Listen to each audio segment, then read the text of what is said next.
Warning, this podcast does not contain enough alcohol.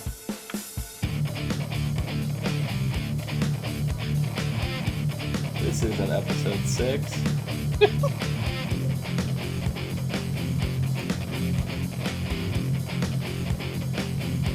Apparently, definitely not enough alcohol. What's up, everyone, and welcome to the Wait, what? This is episode 8. This isn't even 7. I changed it from 6 to 7. Oh, hold on. Look. Nope, not episode 9. Okay, here we go. Episode 8. We're good now. What's up, everyone, and welcome to the As Seen on TV podcast for Scream, Season 2, Episode 8, Village of the Damned. I'm your host, Dom. With me is Kim and Ghostface himself. Hello, Emma. Oh, wait, shit, I'm in the wrong call. My bad. I'm sorry. Oh my god. I was calling someone else. What's going on, Jake? So, Different Jake. I was bored. You were bored? I was bored yesterday, so I drew this. I like and it. I cut it out, and I thought, I'm gonna wear this. I like it. Do you have eye holes, or are you completely blind? No, I can't see in this Yeah. at all. There's no eye holes in the actual mask. So. Right. Yep. So, what'd you guys think of this episode? I like this episode, and I like it not because of good writing, not because of good acting, none of that, because I like the carnival setting, so that's the only reason why I like this. I mean, it was a good episode, but I love the carnival setting. It can be very romantic and very creepy still. Yeah, there was a very sparse use of clowns this episode. I was surprised at that, but we got creepy imagery in the funhouse. Yeah, I'm just a little disappointed that the funhouse, because we just saw the funhouse last episode, and now we're seeing it again. And yeah, we didn't see a whole lot of it last episode, but it's like there's different settings of the carnivals that are creepy. Like, do something with the Ferris wheel where it breaks down and they're stuck at the top. Like, that may be a little cliche too. Like, the whole carnival horror thing is a little cliche to begin with, but there's other, there was no clowns. There was no good use of the Ferris wheel other than meat in front of the Ferris wheel. There was no merry-go-round. There was no cotton candy, really. I mean, very briefly, but... There was so scary. cotton candy, but it wasn't towards scary. I wouldn't consider cotton candy scary. But you're right, that whole, like I thought they were going to go the Ferris wheel route when he was like, meet me at the Ferris wheel. I'm like, oh god, something's going to happen with the Ferris wheel. Shit. So I was surprised when it turned directions. I mean, there were a couple of kind of like the clowns right when you first get into the funhouse. They were kind of creepy. Yeah. Like, what the fuck is someone's faces? It was like weird, like blood looking. But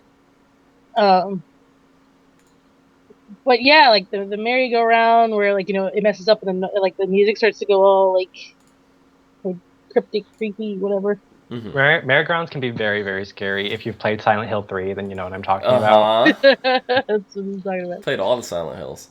Yeah, I love it. Silent Hill 3 is my favorite. Yeah. That one's the best one, in my opinion. So, I don't know, I'm still partial to the first, but... Yeah, of course. We wouldn't have the third one without the first one. Yeah.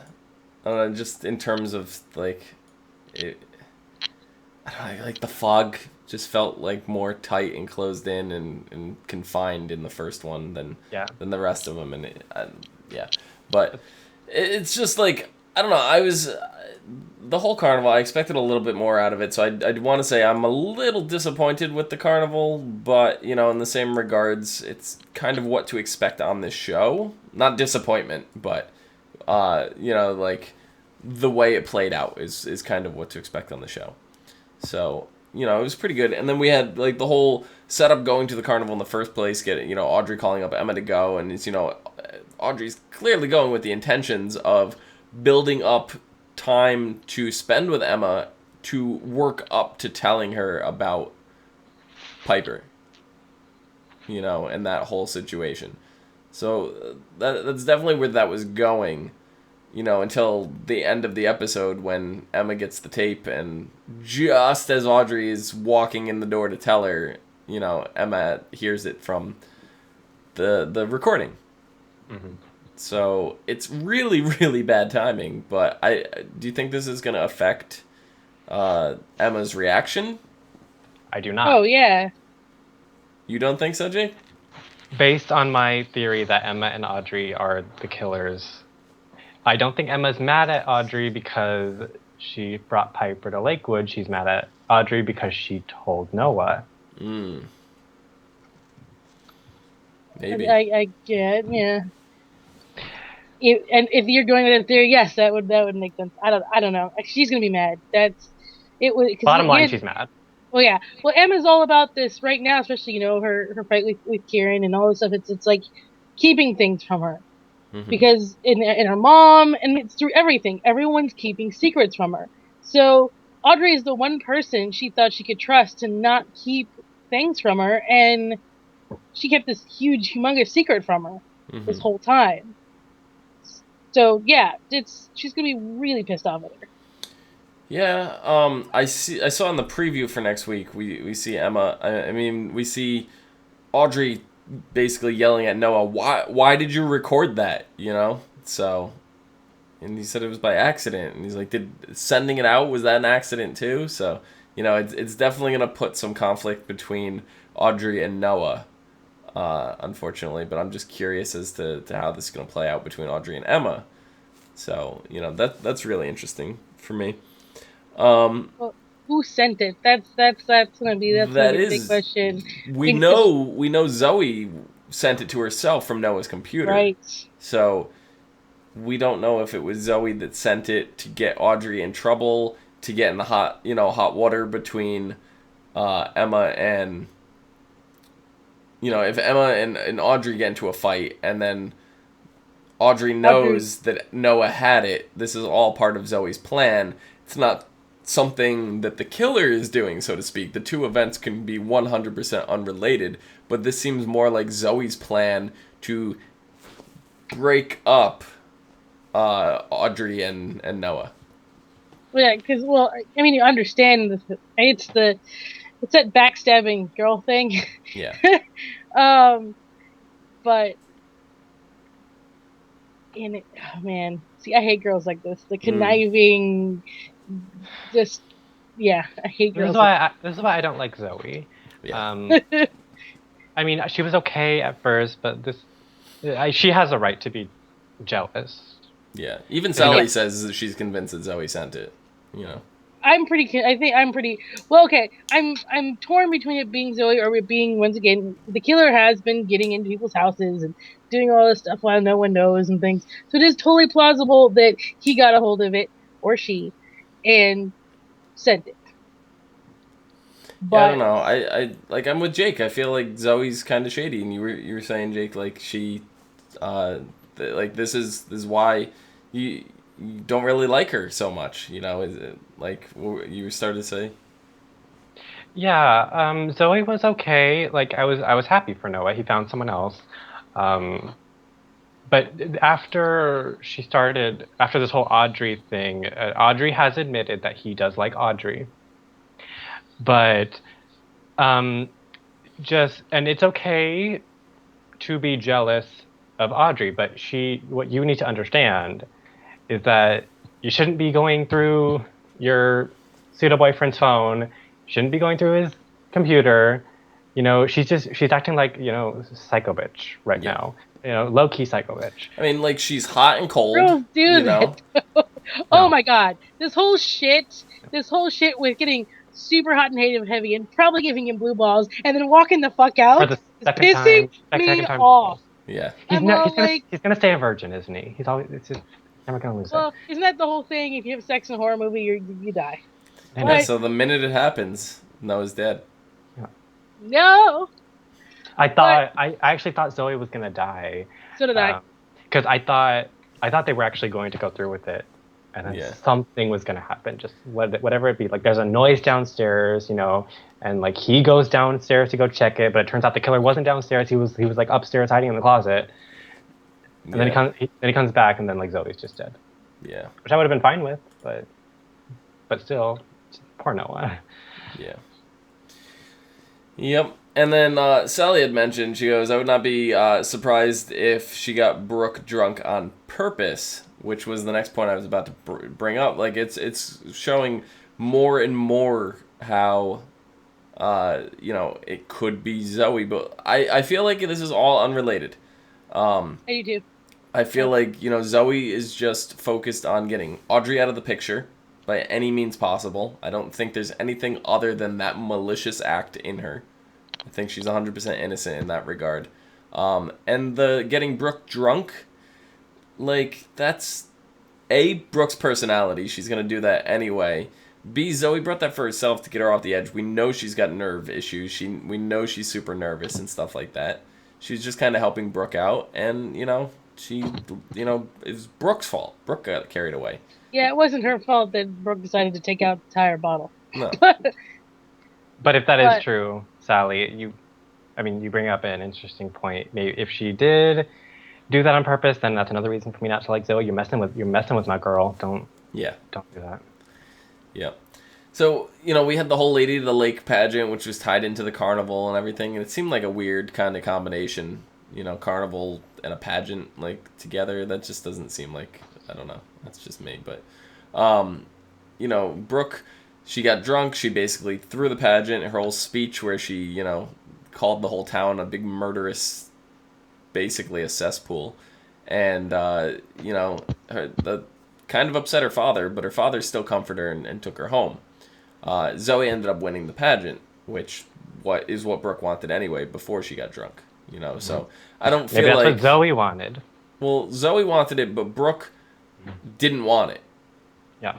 Her father wanted it. We've known for a while now that Brooke hasn't wanted it, so it's not like this changed instantly. This is something that we've known for a while, and so she's like, "No, I'm gonna help you win it." So if Zoe was getting Brooke drunk for the purpose of winning, that wasn't a point to do. There was no reason for it because Brooke was going to hand it off anyway. Yeah, it wasn't accomplishing anything in that regard. Brooke's little spiel, she was drunk, but there was a truth in it. At least she feels like it's true, and I like that. And I just always love Brooke when she has some screen time by herself. Mm-hmm. And talking about Jake and talking about how she had a near-death experience.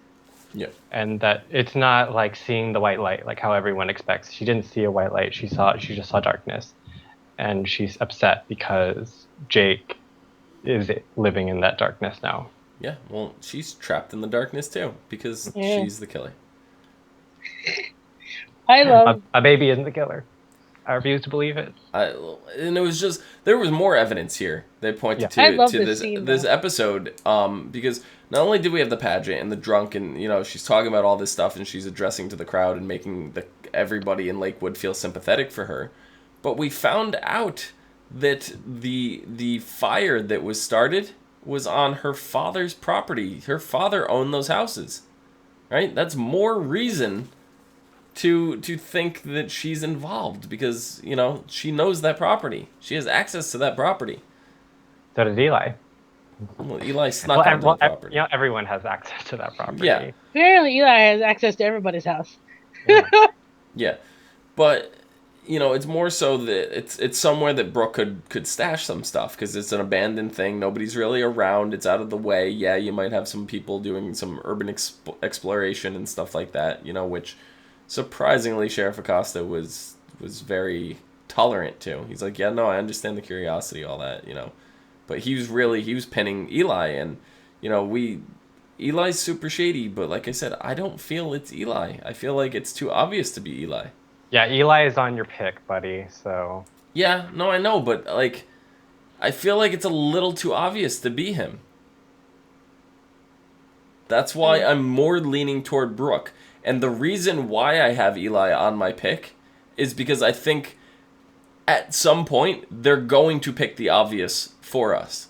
But, in terms of a soul killer, Eli's too obvious. To be an accomplice, sure. I think Brooke is the main of the, if it's going to be both, two of them, Brooke's going to be the main, Eli's going to be the accomplice kind of thing. He's not going to be the mastermind behind it. That's how I feel about Audrey and Emma. Audrey isn't the main killer. I feel like Audrey is the accomplice. Emma, for whatever reason, she was in rehab. She went crazy. Now she's the killer. Yeah. And I want to jump ahead just a little bit. And what but I thought of Emma in the Hall of Mirrors, where she sees the killer in the mirror. Mm-hmm. And I don't know if this is just me, but maybe I'm reading too much into it, or maybe I just want Emma to be the killer because I want to win. She shot the mirror, right, thinking the killer was there. We know, and she shot a mirror. Mirrors reflect things. What they show us are reflection. So she was actually shooting herself because she's the killer. Saying some weird foreshadowing kind of weird thing. Foreshadowing symbolism sort of bullshit that I'm pulling out of my ass. As soon as she picked the gun up and she pointed it, I go, "Don't shoot, that's a mirror." Yeah. I knew it was going to be a mirror, Well, you don't, and it always is, but you don't think about it when you're in the initial, I guess. You just kind of just start going through the... Will you ever go into a funhouse where, like, they intermittently put mirrors and glass, like, and you don't know which one you're walking into? Yeah. They do it a lot at haunted houses, and especially in where I live, which is California, during Halloween time, like, there's haunted attractions everywhere, and every single one of them has a hall of mirrors. Yeah. And they're annoying. Yeah, but they'll put like a row of mirrors and stuff that you wind through, but then there'll be like a glass panel. So many times I walk face first into the glass panel, not expecting it. I do it all the time. Yeah, so, that's happened plenty of times. But I mean, another thing that was pointing me to Brooke this episode was Stavros had the picture of Branson handcuffed to the bed. Mm-hmm. Right. So if Stavros is not the killer, the only explanation for him to have that drawing, that piece of evidence, that knowledge with the camera, because we know there's a camera on the scene recording things, would be if Brooke put the camera there, or if Brooke said something to him. Well, Brooke did say something to him, didn't she? No, she only told Audrey about. Are we sure about that? Because those two seem to have gotten really fucking close really quick. That's my point. Is it's never been on camera. It's never been on on scene. Like, we've never seen it on scene where she said to him that she tied Branson up to the bed. Anything like that. That was never. They never discussed that to us. On camera. But if they're so close, that's something Brooke could have told him. So. I mean, they're cuddling in bed. I mean, I wouldn't. It was weird. And I don't like it. That was weird. Because Stavros he's very, like, I don't know. He's weird. That's the only word. That's the only word I can use for Stavros. He's weird. More obvious than Eli is. And that's why I will completely 1000% rule him out. Even though I think it's Brooke, I'm still ruling Stavros out, and so it's not Brooke and Stavros. I'm ruling I almost Stavros want to change. Like, I had this whole thing, I said it was like this other whatever, because there's some weird shit going on, and then they kind of like dropped it like it was nothing. Like, the whole conversation between Emma's mom and the sheriff was like, it just didn't happen. It was just like, what the fuck is going on? You just kind of like dropped a plot hole out of it. Just, okay, fine, whatever. And just a reminder, this is in pencil. If you want to change your pick, we can do that. No, I'm sticking. No? We're all sticking to it? You can draw mine in with magic marker, because I'm not changing. Okay, I will find a magic marker later. I only have a pencil. I want to put mine in Stavo. Stavo? Replacing who? I only had one person. You had an unnamed person. I had an unnamed. And Brandon's brother, who I still don't know the name of. So we will take out the unnamed person. We'll take out unnamed person, and we'll give that person a name. So Stavo. Okay. But we find out Stavros had some trouble back wherever he lived with his father, which was part of the reason why they moved to start over. But like, even as we stand right now, Stavros' father, his own father's questioning him whether or not he's the killer. Well, did you hear what it sounded like? It sounded like he'd accidentally killed his friend and then kept his friend. That's the way they made it sound. So when the gun went off, and then he said, "I wanted to know how it felt," or something like that. So I feel like Stavros may have shot himself too, or something. I don't know. Like, I don't know. It was weird. Yeah, the whole scene was weird. I just imagine him keeping his friend in his closet or something, just talking. That's what it sounded like. That's what I got from that. I was like Psycho. He just keeps, and he's talking to himself in his friend's voice. He just keeps him on a chair. He just keeps him on a chair in the corner. Yeah, I know, it was super creepy, so I don't know. But Stavo is creepy. Yeah, and I guess he probably didn't do it. No, I don't think so. Probably not, but I wanted to add. So I felt like mine were just some weird shit I pulled out of my ass. Yeah. And the last thing that I want to bring up is Karen just beat the shit out of Eli in the middle of the carnival. I did not like this. So. Yeah, I've said many times that I do not like Karen. Don't really like Eli either. I like Eli better than Karen. And I don't know, I just felt like this... Okay, Eli was being a dick. Eli was being a complete and total dick. Did you have to hit him? Well, in the public place. It's family.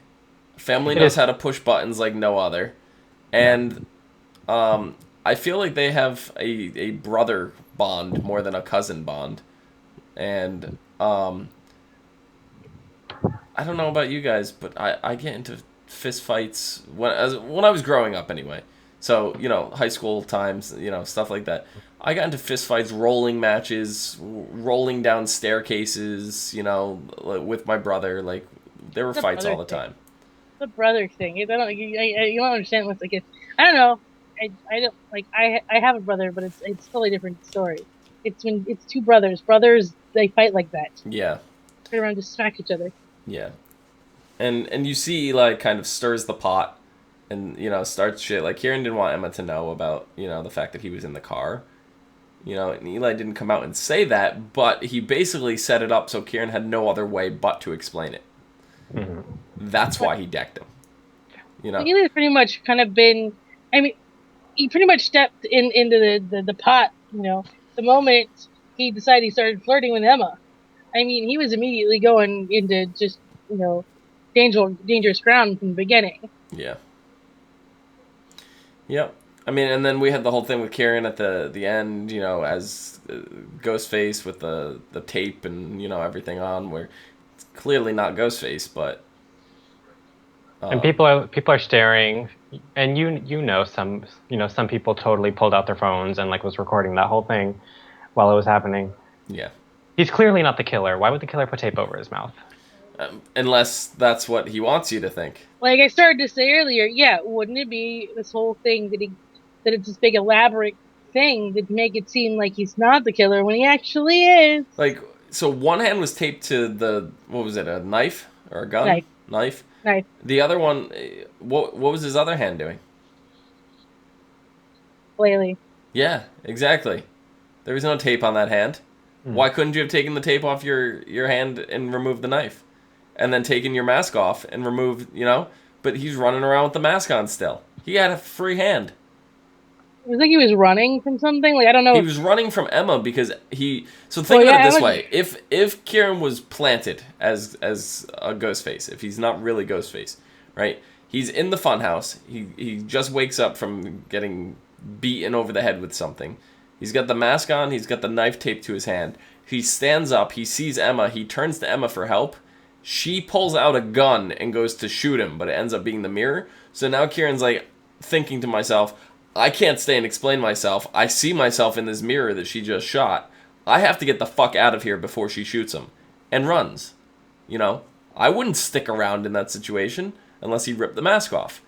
Even then, Emma's gonna think that he's the killer. So... Well, not when you get tape in your mouth. But... I could put a piece of tape in my mouth too, B. Well, I'm just saying, she wouldn't think that. Obviously, she didn't think that when he was laying on the ground. There was tape in his mouth. She wouldn't think that because she's the killer. Can we say this, though? Where did Stavo's extra mask go? I would imagine Stavo keeps it under lock and key. He gave it to Brooke. Gave it to Brooke. Brooke needed it. I honestly don't think Stavo would... We've seen what he does with that mask. I think he keeps it under lock and key very tightly. He had he had it on a shoebox for the longest time, so... Yeah, he had on that box on his desk until his dad went and rummaged everything and he couldn't find it. Yeah. He put it somewhere special. I don't know. He probably put it in the floorboards or something. Yeah. I like the concept of he gave it to Brooke, and it's Brooke and Stavo, they're the killers. I don't know. I think it's. I think it's too easy. I think Brooke is using Stavos for information and for doing things without him knowing that he's doing it for murderous intentions. She would probably put the blame on Stavo. Oh, 100%. She's like, look at this guy with his creepy drawings and dancing around naked in his room with the mask on. Yeah. Really, I remember that scene. Whoever the killer was could definitely just put it on somebody. Yeah. Like, oh, I'm gonna put it on at any person. Like, Piper put it on Branson last season. Right. So I mean, at this point, there's at least four. Eli, Stavo. I mean, we think Emma's crazy, so totally give it to Emma, and then we had Audrey. So you at least have 4 people that they probably could find a way to pin it on. Yeah. And Sally's saying someone had to record Emma going into the funhouse. So.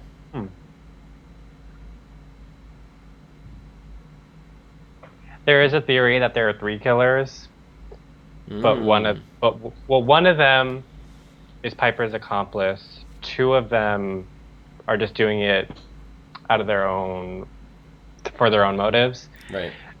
I think that's a bit overkill. I agree. But it's possible. Yeah, it's definitely more than one. You know. Oh yeah, I'm very under the impression it's more than one. Unless it's like Emma's father, you know, that has never appeared in a scene with Ghostface, you know. But we haven't seen him for a while. You can almost eliminate every single person on the cast other than him, if you think about whether or not they've been involved with, you know, where they were at the time of a Ghostface killing or seeing them in the same place as Ghostface. You can eliminate almost the entire cast. We could say unless there's 2 of them, and right, that's what I'm saying. Unless there's 2, then having a murder somewhere else while Brooke is at a party, for example, you know, if Brooke is also a killer but just wasn't the killer at that time, you can't eliminate Brooke, you know. But if it's by individual, I think the only person that can actually still be it is maybe Sheriff Acosta, maybe Emma's mother, and maybe Emma's father. That's really about it. Because they have the least screen time out of anybody else on the show. You know who has the least screen time out of anybody in the show? Brandon James. That is true. What do you mean? He's been in the show for less than 5 minutes. He was in one episode. In one scene. Yeah. 2 scenes, I think. But yeah. But we still don't know who the picture is with the scratched out face. Right. I think it's Emma's father, her real father, because we're under the impression that Emma's that's not her. Yeah, I'm really leaning that I'm still like, that is still my thing. Ever since you brought it up, I can't stop thinking about it. Exactly, I'm still very stuck on that. So the picture hasn't been explained. All we have is him flipping around all over the place. I'm like, okay, your plot hole is pissing me off right now because it's just you're going, and yeah, it's supposed to add like some more mystery to it, but it's more frustration than it is mystery, I think. And because it's just like, you're really fucking keeping secrets again. That's really what it comes down to. Oh well, come on, he's doing all kinds of shit that he shouldn't be doing. Emma's mother. Oh, well, yeah, I wasn't even getting started on that bitch. Yeah, that's my point. It's more frustrating than it is a mystery, you know? So, but, I feel like there are no, concrete clues that we had. In season one, I actually figured out who the killer was, kind of early on. Mm-hmm. You know, and they were... in the show, it's doing this now. It's like, okay, this person is obviously being set up to be the killer. But, you know, you don't want to say it's that person because it's too obvious. Now, correct me if I'm wrong, but Piper was never explicitly picked as, like, could be the killer in season 1, was she? The reason, yeah, well, never went her direction. The characters never suspected Piper. Right. And I never suspected Piper, and it was when I realized that I didn't suspect Piper because, like, I was thinking maybe it was Kieran, okay, or maybe it was Jake, and then when I started thinking about it, okay, I don't like Kieran, or maybe it was Mr. Branson. I'm like, okay, I don't like Mr. Branson. I'm like, but I like Piper. Why do I like Piper? And then I started thinking about her backstory. I'm like, why did they give her a backstory if they never touched on it again? They're not going to give her a backstory unless you do something with it. And then when they revealed that Emma's mom had another baby, that's when it clicked. I'm like, oh my god, it's Piper. Piper's that baby. Piper's the killer. Yeah. So I'm trying to do the same thing for this season, but I just can't figure anything out. Is it just me, or did it feel like when Emma's mom come up with the autopsies and who was who and what was going on or whatever, obviously that it felt like she was holding something back. She could have. Wait, was Piper's father Brandon James? Yes. Yes. Okay. So she's the older sister. Right. Yeah. Okay. Brandon James, who's still alive. Yeah, we're convinced he's still alive. That's not even a question. But you guys have anything else for this episode? The you didn't answer my question. The freaky award. I didn't hear your question. My question was it just me, or did it feel like Emma's mom was holding something back? She's always holding something back. Well, I know, but it was just like it was this weird thing. Like he turns and asks her, "Is that everything?" And she's all like, "Yeah, I'll let you know." It was the tone in her voice. Like, "Yep, I got shit, but I'm not telling you." She's always hiding something. I don't even pay any attention to her anymore because I hate her. Anything that comes out of her mouth is irrelevant to me. Is that a good answer? Yeah, that'll work. Okay. She's always, no matter what's coming out of her mouth, it's a lie. Yeah, exactly. Okay. Even if it's the truth, it's still a lie. Probably not her real mother. So next episode is called The Orphanage. That's a whole new... Oh, a whole new theory. Yeah.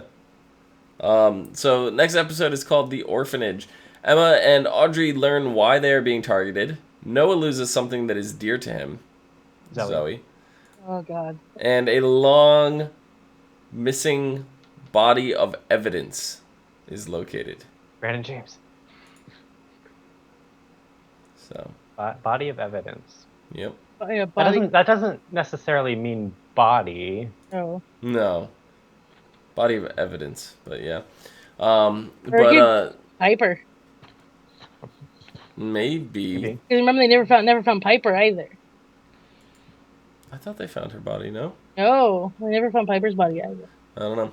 The Orphanage is a 2007 horror film, which they will have very loose ties to this episode. Probably. Coming up. It's a freaky movie. I saw it like in 5th grade, and I shouldn't be watching that kind of stuff, but I did anyway. But interesting movie. I doubt it's going to have anything to do with the episode, but yeah, it's just the same way this one didn't really, have too much to do with the title, because the title was Village of the Damned, and it's very loosely titling that Lakewood, is a cursed town, a damned village, but yeah. No, Draven, Madonna is not going to be in the next episode with the body of evidence. No, it's not happening. This is okay. So this is now my brain just went rolling in some weird direction, because how everything is kind of has to go with the episode. The whole city of the damned. So we have a damned city. So orphanage, which means kids without families, without parents. All the parents are gonna die. No. So it comes out finally. Neither Emma's mom or dad or both, or either her parents. Emma was adopted. Yeah. By Piper. By Piper. God. I think that about wraps this up. Oh wait.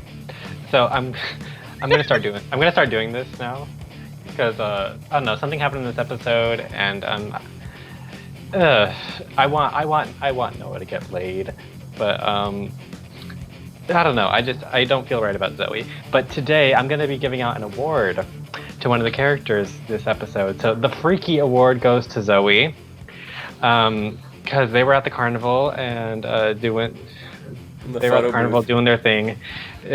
Just at the carnival, you guys, really?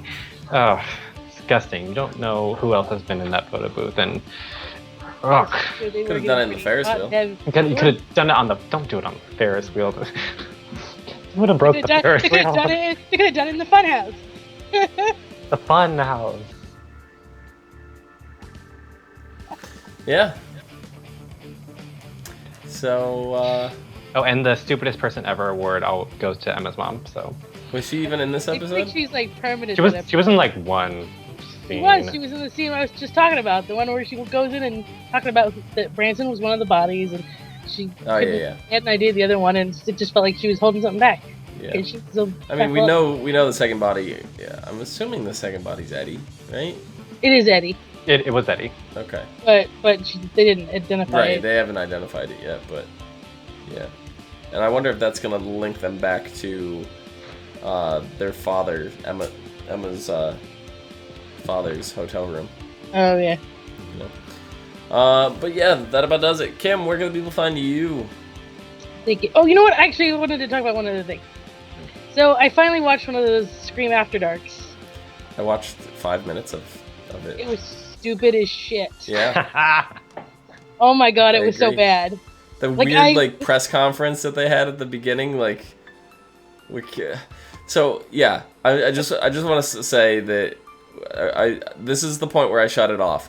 They're all the cast is sitting at a table like they're having a press conference, but they're not sitting there as the actors. They're sitting there as the characters, right? And they're having a talk, and somebody asks Kieran how his hair is so perfect, and he goes, plugs.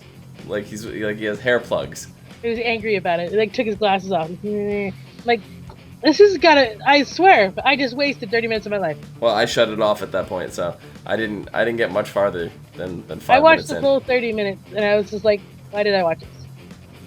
Power Rangers does this. They do the same thing. Power Rangers does it better. And it's fucking Power Rangers. Yeah. And that host, I was like, I want to choke you. I just want to choke you. You were so bad. He made some weird, Bay reference. I think that's actually... When he said the word Bay is when I shut it off. And he said something about how a 40-year-old man wrote the script, wrote the notes or the script or something for the show. And I was just like, I'm already in the process of mashing my stop button on the DVR at the word Bay. That was the last thing I heard out of his mouth, that, 40-year-old man, 45-year-old man or whatever wrote the script, and I was like, nope, delete. So yeah, I will never be watching another Scream After Dark. But ananyway, B, where can the people find you? On the Twitter is at HUFFITY.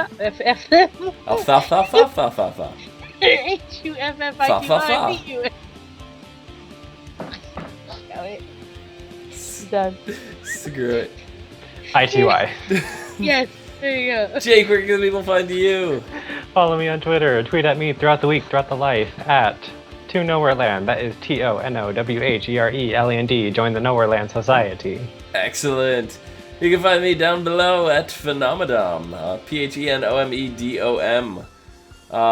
Kim, where can people find you? You already said this. The Twitter. Puffity Puffity.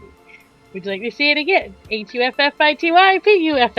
It's because he wanted to dance. I did. You can find us all on Facebook, Gmail, G+, Twitter, and right here on YouTube at /ASO TV Podcast for some more podcasts for some of your favorite TV shows, movies, and games. Until next time, B, where can the people find you? Oh my god, leave me alone. HUFFITY. I will do the song for you. Okay. HUFFITY PUFFITY. I need to. You are awful with the unicorn and the carousel. I need to make myself a cough space. Cough space?